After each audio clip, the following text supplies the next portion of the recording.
সামান্য কয়েকটা tips follow করলেই কিন্তু এইভাবেই চাইনিজের মতো একদম মিক্সড ফ্রাইড রাইস আর চিলি চিকেন বানিয়ে ফেলতে পারবেন খুব অনায়াসে আর চটজলদি। চলুন দেখে নিই কীভাবে আমি আজকে মিক্সড ফ্রাইড রাইসটা বানিয়ে দেখাচ্ছি একদম রেস্টুরেন্ট স্টাইলে। খেয়ে আপনি বিশ্বাস করতে পারবেন না যেটা আপনি বাড়িতেই বানিয়েছেন আর এত তাড়াতাড়ি। প্রথমে যেভাবে আমরা ভাতের জল বসাই সেভাবে ভাতের জলটা বসিয়ে নেব।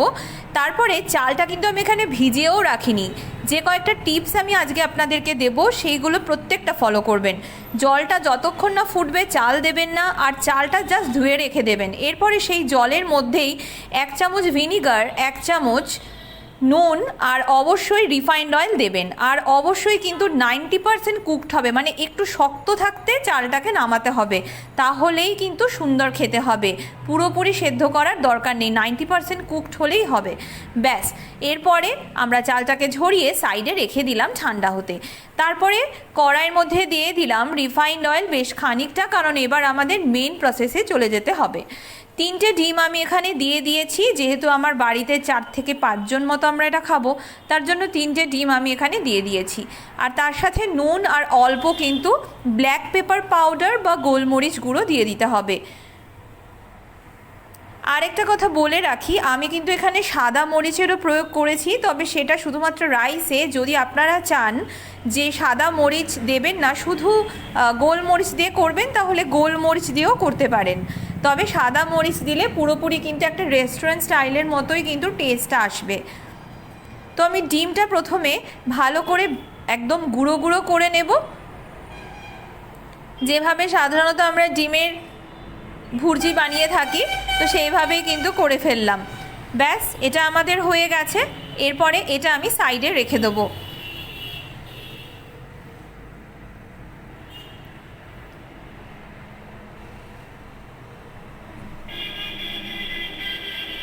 চার থেকে 5 জনের জন্য কিন্তু 3টে ডিমই এনাফ, এর থেকে বেশি লাগবে না। এরপরে আবার আমি কড়াইয়ের মধ্যে দিয়ে দিয়েছি রিফাইন্ড অয়েল 4 বড় চামচ। 4 বড় চামচ মানে বেশ খানিকটা। আর মশলা হিসেবেই কিন্তু আমি এখানে দিয়েছি রসুন আর কাঁচা লঙ্কা আর সামান্য আদা থেতো করে, জল ছাড়া। রসুন, কাঁচা লঙ্কা, আদা এইটা যদি দেন অপূর্ব একটা স্মেল আসবে, যেটা চাইনিজে কিন্তু সব সময় ইউজ হয় রসুন। তো গার্লিকটা আমরা সব সময় ইউজ করব, আর এটা কিন্তু তেলের মধ্যেই দেব। 1 চামচ রসুন, 1 চামচ আদা, আর যেরকম আপনি ঝাল খাবেন সেরকম কাঁচা লঙ্কা দিয়ে ভালো করে জল ছাড়া মিক্সার গ্রাইন্ডারে বেটে নেবেন।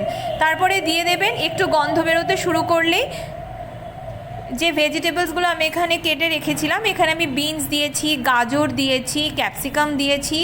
আপনারা চাইলে পেঁয়াজকলিও দিতে পারেন, যেহেতু আমি পেঁয়াজকলি পাইনি তাই দিইনি। মটরশুঁটিও দিতে পারেন, মটরশুঁটি অনায়াসেই শীতকালে যদি এটা আপনি বানাতে চান তো পেয়ে যাবেন। তো এটা এখন আমি পাইনি, যেগুলো আমার হাতের কাছে পাওয়া ছিল সেগুলোই আমি দিয়ে দিয়েছি।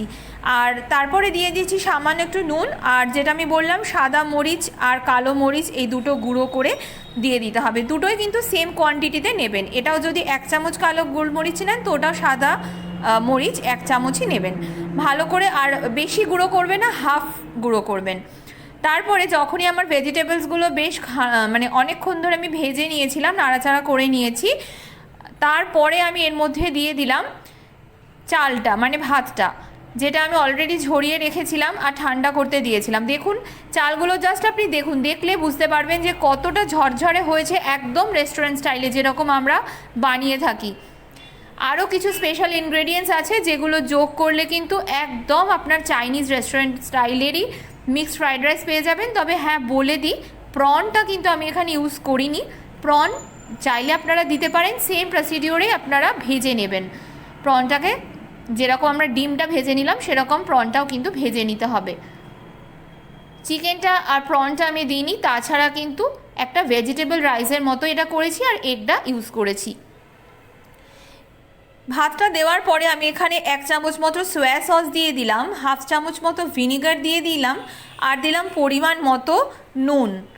এরপরে ভালো করে সমস্ত ভাতটাকে নাড়াচাড়া করে নিতে হবে একদম মিডিয়াম ফ্লেমে।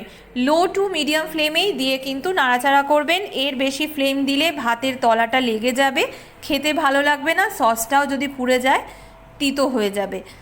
তাই সসটা আপনারা যে যার মতো বুঝে দেবেন। আমি 1 চামচ মতো ইউজ করেছি সয়া সস, আপনারা চাইলে 1/2 চামচ ইউজ করতে পারেন অথবা উইদাউট সসও ইউজ হবে। তো এইভাবে আর কি নাড়াচাড়া করতে হবে, বেশ খানিকটা সময় ধরে নাড়তে হবে। একটু ফ্রাই যত বেশি করবেন এটার তত রসুনের স্বাদ, আদার স্বাদ, কাঁচা লঙ্কার স্বাদ দারুণভাবে এই রাইসের মধ্যে ঢুকবে আর খেতে কিন্তু অসাধারণ লাগবে। একবার কিন্তু বাড়িতে ট্রাই করুন। আর যদি ভালো লাগে কিন্তু মাম্পির রান্নাবাটি চ্যানেলটা সাবস্ক্রাইব করতেই হবে আর আমাকে কিন্তু কমেন্ট সেকশানে জানাতেই হবে। এইটা আমি আপনাদের কাছে একটু আবদার করলাম আর কি। এরপরে ভেজে রাখা ডিম ভাজাটা দিয়ে দিতে হবে। ডিম ভাজাটা দিয়ে দেওয়ার পরে আবার আমি পুরো রাইসটা এর সাথে মিলিয়ে নেব, একদম নাড়াচাড়া করে নেব। দেখুন কত সুন্দর একটা কালার এসছে, পুরো একদম রেস্টুরেন্ট স্টাইলের। আর যেহেতু এটা রসুনটা দিয়েছি আমি তেলের মধ্যে, এর জন্য ফ্লেভারটা যখন খাবেন আপনারা বুঝতে পারবেন দারুণ খেতে হবে। আর অবশ্যই আরও কিছু টিপস আছে, আমি সেটাও একদম দিয়ে দেব যাতে আরও একদম চাইনিজদের মতো খেতে লাগবে।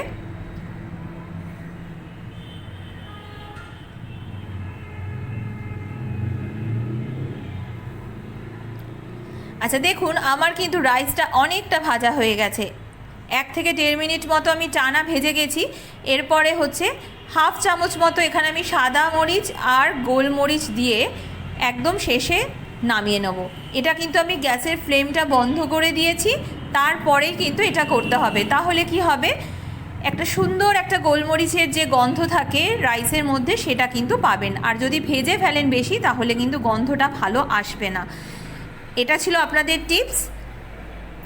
আর এর সাথে যে চিলি চিকেনটা আমি দেখিয়েছি সেটা আমি পরের আরেকটা রান্নার ভিডিওতে দিয়ে দেব।